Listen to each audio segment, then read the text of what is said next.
और पाकिस्तान में जिसको बुनियाद बनाकर तेल की कीमतें बढ़ाई जाती हैं, ज़रा उस बुनियाद पे बात कर लेते हैं। हालांकि उसका इतना इम्पैक्ट इस तरह से पाकिस्तान पर होता नहीं है जितना हुकूमत जो है वो कीमतें बढ़ाकर आवाम के ऊपर डाल देती है। ईरान और अमेरिका का मामला क्या वहाँ पर चल के आ रहा है? अभी 2 रोज़ पहले एक दूसरे के ऊपर अटैक्स शुरू किए गए, ईरान की तरफ से वेजल्स पर अटैक किए गए, फिर उसके बाद अमेरिका ने रिटेलिएट किया, अमेरिका की तरफ से अटैक किए गए। अब स्टेटमेंट्स जो हैं वो बड़े खौफनाक आ रहे हैं दोनों तरफ से। डोनाल्ड ट्रंप कह रहे हैं कि अगर मुझे कत्ल करने की कोशिश की गई तो ईरान पर 1000 मिसाइल्स से ईरान को निशाना बनाया जाएगा, जबकि जो मुश्तबा खामनाई है ईरानी रहबर आला, उनका स्टेटमेंट भी सामने आया है। वो कह रहे हैं कि हम रहें या ना रहें लेकिन अली खामनाई की शहादत का बदला लिया जाएगा, मुतालबा पूरा होना चाहिए जो ईरानी अवाम की ख्वाहिश है। किस तरफ जा रहे हैं मामला? फिर कहीं ना कहीं ये बात भी हो रही है कि मुज़ाकरात भी साथ साथ हो रहे हैं। इस पर बात करने के लिए मेरे इंतहाई मौजूद मेहमानों में major general retired Zahid Mahmood साहब, डिफेंस एनालिस्ट हैं, ज्वाइन कर रहे हैं। आपके वक्त की बेहद शुक्रगुजार हूँ। इसके साथ साथ डॉक्टर गुले आयशा भट्टी साहिबा माहिर हैं, आलमी उमूर की प्रोग्राम में ज्वाइन कर रही हैं। आप दोनों मौजूद मेहमानों की शुक्रगुजार हूँ। जाहिद साहब, ज़रा आपसे बात का आगाज़ करते हैं। एक इवेंट हमने देखा, तकरीबन कई रोज़ का इवेंट हुआ ईरान में, और उसके बाद मुश्तबा खामनाई साहब का पहला जो स्टेटमेंट आता है सामने, उसमें वो बाकायदा बड़ा वाज़े तौर पर अपनी वालिद की शहादत का बदला लेने का ऐलान कर देते हैं। इस स्टेटमेंट के बाद फिर अमरीकी सदर की जानिब से भी बताया जाता है कि काफ़ी अरसे से ईरान में जो है वो उनके कत्ल की प्लानिंग हो रही है, अगर ऐसा कुछ हो जाता है तो ईरान के साथ क्या किया जाएगा वगैरह वगैरह। इस तरह के खैर स्टेटमेंट्स जो हैं वो डोनाल्ड ट्रंप पहले भी देते रहे हैं। अब क्या समझते हैं आप कि क्या ईरान ट्रंप पर हमले की कोशिश कर सकता है? जी बिस्मिल्लाहिर्रहमानिर्रहीम। Thank you very much Kiran for having me, और डॉक्टर गुल आयशा को भी मेरा बहुत सलाम। Thank you sir. देखिए, ये जो रिवेंज और we will not forget and we will take revenge, ये तो स्टेटमेंट्स पहले भी आती रही हैं जी। अराक्ची साहब भी, जब आपको याद होगा, इराक में गए विजिट करने, तो वो सबसे पहले जनरल कासिम सुलेमानी की जहाँ पे मर्डर किया गया था, शहादत हुई थी, वहाँ पर गए। वहाँ से भी उन्होंने ट्वीट किया कि neither we will forget nor we will forgive. ये एक सेंट्रल थीम, आइडियोलॉजिकल थीम रहा है अपनी वॉर के इर्द गिर्द। देखिए, इस वक्त सेंटिमेंट है ईरान की स्ट्रीट्स के ऊपर, खास तौर पे आपने देख लिया कि ह्यूज नंबर्स में लोग निकले हैं, और अली खamenei साहब का जो जनाजा था वो कमेंसरेटिंग था उनकी पर्सनैलिटी के मुताबिक। तो इसका मतलब है कि, और वहां पे भी रिवेंज की बात हो रही थी, जो भी वहां से रिपोर्ट्स हो रही थी स्ट्रीट्स पर, ईरान के लोग ये नहीं कह रहे थे कि हमने बहुत अच्छी डील ले ली, हमने बड़ी कामयाबी हासिल कर ली। वो ये कहते कि हमने मुआहदा किया क्यों है, या एमओयू क्यों कर रहे हैं, why are we are going in peace with the Americans, हम अपना रिवेंज। तो ये वो सेंटीमेंट है। बिल्कुल दुरुस्त कह रहे हैं सर आप। यही रिपोर्ट हो रहा था, जोश भी था, जज्बा भी था, और साथ साथ गुस्सा भी था। डोनाल्ड ट्रंप भी देखकर हैरान थे कि इतना बड़ा नंबर कैसे आ गया है। वो तो समझते थे कि उनके लिए मोहब्बत नहीं पाई जाती है, नफरत पाई जाती है। एक छोटा सा ब्रेक लीजिए, मेरे दोनों मौजूद साथी मौजूद है, गुफ्तगू को कंटिन्यू करेंगे ब्रेक के बाद।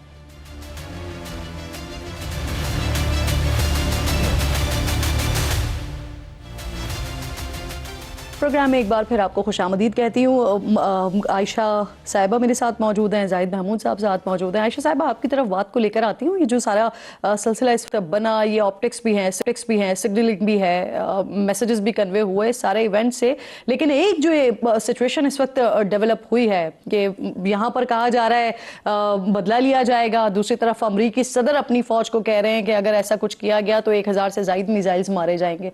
तो ये सिर्फ सिग्नलिंग की हद तक, या जिस तरह से जाहिद साहब बात कर रहे हैं जज्बात की हद तक आपको बात लगती है, या वाकई ऐसा कुछ हो सकता है? बहुत शुक्रिया किरण। और वॉर में तो हर चीज़ अनएक्सपेक्टेड होती है, और हम कुछ भी एक्सपेक्ट इस वॉर से भी कर सकते हैं। लेकिन अभी जो हमें नज़र आ रहा है वो tit for tat kind of reality चल रही है, जिसमें दोनों जो पार्टीज एक दूसरे को ब्लेम भी कर रही हैं और अटैक एंड काउंटर अटैक भी चल रहा है। तो इसमें जो चीज़ हमारे सामने आ रही है वो ये, कोई जो MOU है उसको दोनों ही वायलेट कर रहे हैं, both of the parties.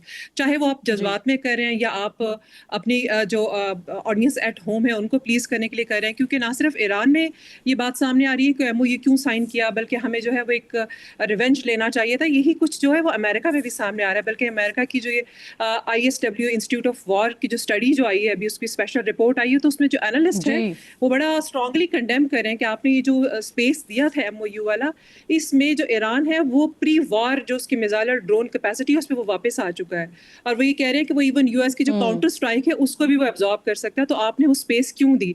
And keeping the fact in mind कि आप देखें कि US के जब पैट्रियट मिसाइल डिफेंस टेक्नोलॉजी थी वो प्रोटेक्ट कर रही थी उस पे वहाँ पर उसके बहरीन में, और वहाँ पे जब अटैक हुआ तो वो उसको भी बाईपास करके, तो वो ये भी कह रहे हैं कि इवन हमारी जो टेक्नोलॉजी है वो उसको भी बाईपास करते, उसका मतलब ये है कि उनके पास हर तरह की एसेट्स मौजूद हैं, तो फिर हम किस तरह से अपने आप को बचाएं? तो US में भी एक ये डिबेट चल रही है, और इसी तरह ईरान में जब देखते हो तो ईरान जो है ऑब्वियसली एक उनको लगता है कि वो चेन है ना, जिसमें वो ये कह रहे हैं कि देखें हम आपके साथ जी। बात उस वक्त करेंगे स्पेशली न्यूक्लियर टेक्नोलॉजी जब आप इजराइल को मना करेंगे, ठीक है, और अमेरिका कह रहा है कि हम इजराइल को तब मना करेंगे जब आप स्टेट ऑफ हर्मुज को आप ओपन एक्सेस जाने दें। तो ये पूरा एक सर्कल है जिसमें ये बात घूम रही है, और मुझे लग रहा है कि इट्स मोर ऑफ अ कि जो एग्जिट स्ट्रेटजी है ना वो दोनों में से किसी के जी। पास भी नहीं है, दोनों एज अ विनर सामने आना हाँ, चाह लेकिन रहे आयशा हैं साहिबा exit प्रॉब्लम ये है ना कि अब possible न्यूक्लियर नहीं है। डस्ट या फिर न्यूक्लियर वेपन या मिसाइल्स ये सारी चीजें तो अब सेकेंडरी हो गई, अब तो सारा का सारा मसला ही स्ट्रेट ऑफ हॉर्मुज का बन गया है। और कल भी जाहिद साहब प्रोग्राम में बात हो रही थी तो मौजूद पैनलिस्ट कह रहे थे कि ये जो स्ट्रेट ऑफ हॉर्मुज है ये तो अब जो है ना वो न्यूक्लियर बॉम्ब से ज्यादा बड़ा हथियार है ईरान के पास। तो इस वक्त जो अमेरिका की तरफ से अल्टीमेटम दे दिया गया है इसको खोलें, और ईरान की तरफ से जो है वो बाकायदा बाज़ाब्ता ऐलान भी किया जाए, ये भी अमेरिका की तरफ से डिमांड की गई है। अमेरिका की भी यही ख्वाहिश है, जो इसमें मीडिएशन करवा रहे थे उनकी भी यही ख्वाहिश है कि स्ट्रेट ऑफ हॉर्मुज जो है वो फ्रीली खोला जाए। लेकिन ईरान जो है वो अपने जो उनका एक टूल के हवाले से है मुतालबा, या ये कि उनके साथ कम्युनिकेशन हो, इसके हवाले से जो मुतालबा है वो उस पर मौजूद है, और इसी वजह से फिर हमने देखा कि वेसल्स के ऊपर अटैक भी किया गया। आपको लगता है कि इतनी आसानी से खुल जाएगा, या अल्टीमेटम के ऊपर अमल हो जाएगा अमेरिका की तरफ से जो दिया गया है? जी देखिए किरण साहब, बात इस तरह है कि जो प्रेस्टीज है दोनों तरफ वो तो एसोसिएटेड रहेगी, जो मेन इशू रहा या जो आगे चल के आएगा वो न्यूक्लियर करेगा, लेकिन जो पावर है जी। कि पावर का कंट्रोल किधर होगा या जो वो डेमोन्स्ट्रेट कर रही है power, that is related with Hormuz. Hormuz अभी इस वक्त सबसे बड़ा स्टिकिंग पॉइंट है, और मैं इसको समझता हूँ कि इस पूरे कॉन्फ्लिक्ट में आई एग्री विद यू कि सेंटर ऑफ ग्रेविटी के तौर पर सामने आया है। वहां पे अमेरिका जो है अब उसका भी बहुत सा स्टेक पे इस तरह है कि वो एक फ्री वाटर्स चाहता है, फ्री शिपिंग चाहता है, फ्री ट्रेड रूट चाहता है, इंटरनेशनल जो लीगल सिस्टम है उसके साथ रह के उसको खोलना चाहता है। सेकेंडली अमेरिका के ऊपर प्रेशर है रीजनल कंट्रीज का, GCC का। अभी भी जो कमांडर सेंट काम ने मीटिंग की बहरेन में पिछले दिनों, वहां पे टॉप डिस्कशन पॉइंट ये था कि GCC डोंट वांट कि ये हुर्मस के ऊपर एक पावर हो जाए। ईरान को भी पता है कि मेरी डेटरेंस, मेरी एस्केलेशन लैडर का कंट्रोल और वो सब कुछ हुर्मस के साथ जुड़ा हुआ है। वो एक पावर प्रोजेक्शन भी करना चाहता है by controlling Hormuz into the region को भी दिखाना चाहता है कि चेस बोर्ड पे अब मैं एक पावरफुल प्लेयर के तौर पर आया हूं। तो इसकी वजह से ये स्टिकिंग पॉइंट बन गया हुआ है, और इट विल रिमेन चैलेंज जब तक और तेहरान ने एक बड़ा क्लियर मैसेज दे दिया है कि जो पीस डील है या जो पीस है उसका रूट तेहरान से नहीं जा रहा। वो रूट है पहले आपको हुर्मस से गुजरना पड़ेगा और फिर तेहरान से होता हुआ उधर उस पीस तक हम पहुंचेंगे। तो that's why this has become a sticking point. और ये इस वक्त जो आप टेम्परामेंट देख रहे हैं या जो स्टेटमेंट्स देख रहे हैं ये इसी हुर्मस के कॉन्टेक्स्ट में है। बहरहाल सिचुएशन इज फ्रेजाइल। एक चीज याद रखिएगा क्या, स्ट्रेटजी में अपॉर्चुनिटीज मिलती हैं कभी कभी आपको जहां पे आप स्ट्रांग होते हैं। Sometime if you lose opportunity तो नेक्स्ट टाइम स्ट्रेटजी आपको फिर शायद वैसी अपॉर्चुनिटी ना दे। Iran will have to be very very careful. और अमेरिका को भी ऑफ कोर्स, अमेरिका ने अगर मिलिट्री से जो देखे ना, उन्होंने थ्रेट दिया था मैं सिविलाइजेशन मिटा दूंगा, सुबह का सूरज इस तरह निकलेगा, मैं ये कर दूंगा। वो प्रेसिडेंट ट्रम्प स्टेटमेंट्स देते रहते हैं, 1000 मिसाइल्स चीजें हैं, ये होती रहती हैं। लेकिन अगर मिलिट्री ने उनको पॉलिसी कैप्चुलेशन ईरान की करवानी होती तो वो पहले करवा चुका होता। वो ट्रांजिट ही उन्होंने डायलॉग की तरफ इसलिए किया है कि वो अपने पॉलिटिकल ऑब्जेक्टिव्स को डिफरेंट एम से हासिल करना चाहते ठीक। हैं, क्योंकि ईरान सही। अमेरिका के डॉक्टर आयशा ये फरमाइएगा जी जी, मैं आती हूँ दोबारा जाहिद साहब आपकी तरफ, क्योंकि कल खालिद चिश्ती साहब मौजूद थे और वो कुछ जरा स्टैट्स की बात कर रहे थे, नंबर्स बता रहे थे। वो कह रहे थे कि जब ये ईरान एमओयू से पहले एक जहाज पर तकरीबन 50 मिलियन डॉलर जो है वो चार्ज कर रहा था, और अगर ये यौमिया 50 जहाज वहां से गुजरते हैं तो तकरीबन 100 मिलियन डॉलर रोजाना, और फिर अगर इसको एयरली देखते हैं तो ये 36 बिलियन डॉलर्स सालाना की रकम बनती है। इस वक्त जो ईरानी वजीर खारजा हैं वो ओमान में हैं। आबनाए हरमुज के हवाले से वहाँ पर गुफ्तगू हो रही है या हुई है, तो क्या आप समझती हैं कि ओमान भी ईरानी टैक्स की हिमायत कर सकता है? बहुत मुश्किल है, क्योंकि रिसेंटली जो न्यूज़ आ रही है ना किरण, उसमें ये कि ओमान को मनाया जा रहा है लेकिन वो इसमें अग्री नहीं हो रहा। और एक ऐसी भी न्यूज़ आई थी जो प्रोफेसर मरानी अपनी प्रीवियस एक टॉक में कल बात करते थे, वो कहते हैं कि ईरानियन गवर्नमेंट ये चाह रही है कि अगर ओमान नहीं भी राजी तो हम एक्सक्लूसिवली इंडिपेंडेंटली खुद चलेंगे इसकी तरफ। तो ये जो मुझे लग रहा है कि फिर इसका मतलब है कि रीजन के अंदर फिर स्टेट्स की आपस में भी यहाँ पर डिसएग्रीमेंट स्टार्ट हो जाएगा, और वहाँ पर मौजूदगी जो है वो ईरानी लीडरशिप की ये जाहिर भी करती है कि वो ओमान अभी इस डिसीजन में उनके साथ शामिल नहीं है। और दूसरी बात है कि देखिए फिर इस तरह से करने से तो एक प्रेसिडेंट सेट हो जाएगा ना, फिर आज अगर स्टेट ऑफ हॉर्मुज है तो फिर स्टेट ऑफ मलक्का होगा, फिर कोई और स्टेट होगी, फिर वहाँ पे सब चार्ज करना शुरू हो जाएंगे। तो that is not a very healthy practice, specially जब हम इंटरनेशनल लॉ को देखते हैं। तो मेरा ख्याल है कि इसमें कुछ रास्ता सामने आना चाहिए।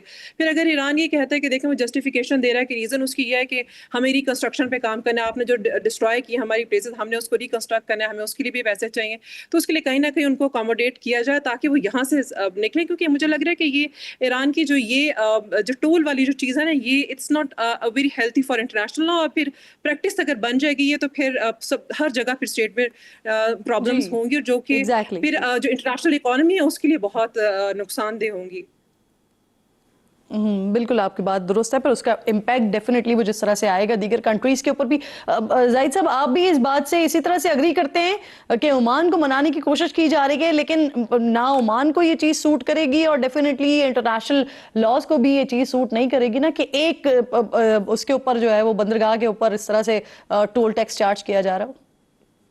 देखिए किरण, रास्ते बात के इस तरह की, ये जो इस वक्त हुर्मस है, ये ईरान और अमेरिका का मामला नहीं है। It is little beyond this, regional and जी इंटरनेशनल इशू। ये ऐसा नहीं है कि अमेरिका और ईरान बैठ के आपस में कुछ चीज उस पर डिसाइड कर लेंगे। Nobody is going to accept that until unless एक ऐसी चीज हो जिसमें रीजनल आर्किटेक्चर एस्टेब्लिश किया जाए। और ईरान ने देखे ना बात चीज यही करते हैं, ईरान ने इस तरफ इशारा भी किया कि रीजनल आर्किटेक्चर की तरफ। वो कहते हैं अमेरिकन पॉलिसी उस पर इंप्लीमेंट ना हो, अमेरिकन कंट्रोल ना हो। असल कंटेस्टेशन इस वक्त जी स्ट्रेटेजिक कंट्रोल की। एक चीज याद रखिएगा, whosoever will control Hormuz will control the region, let there be no doubt. तो this is not a small war या स्मॉल एक कंटेस्टेशन, एक छोटा सा नुक्ता नहीं है। दिस इज अ ह्यूज नुक्ता जिसके ऊपर ये फैसला होना है। तो जी आप ईरान को कैसे रीजनल कंट्रीज इसका पूरा अपना चोक करवा लेंगी अपने आप को, सही। कि जब वो चाहेगा इसको, आल्दो कि वो डिसरप्ट कर सकेगा, डिसरप्ट तो वो आइंदा भी ठीक। करेगा, मुआहिदा और नो सही। मुआहिदा जब भी करना चाहेगा कर सकेगा। उसने डिमॉन्स्ट्रेट कर दिया पूरी दुनिया को कि I can establish this choke point, लेकिन उसके लिए फिर उसकी कॉस्ट भी होगी। बिल्कुल ठीक।